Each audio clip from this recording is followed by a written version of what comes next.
Does that mean the role of the set-top box has changed forever? I think the role of the set-top box has evolved quite a bit. So historically we always thought about set-top box being a set of linear-based, broadcast-based television services that have been developed. And over time, we're seeing set-tops evolve to include over-the-top content, online content, and video-on-demand services, and so forth, and even DVR kind of functionality. And Cisco has been a market leader and continues to be a market share leader as well.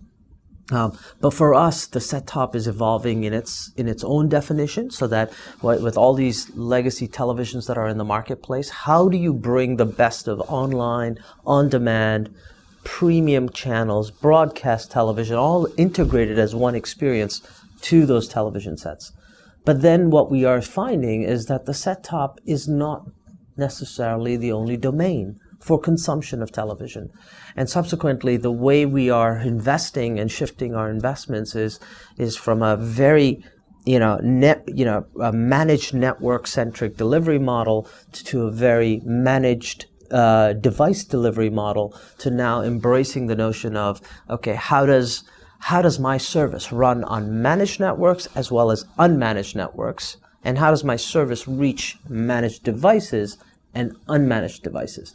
And for us, we think the service provider has a lot to gain, not just in terms of the reach of their services, now more broad and proliferating, and is able to follow the consumer wherever they go.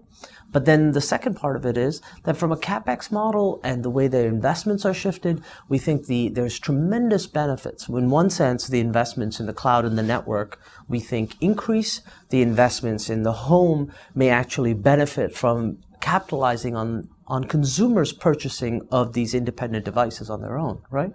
So we think that there's this massive shift that's going on.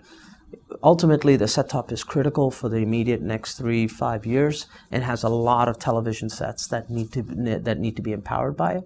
But our strategy and our long-term vision is that we think all these other IP endpoints are going to be the domains where lots of video services are going to be delivered on. And the key is, how do you bring the service provider's service ubiquitously across these different devices?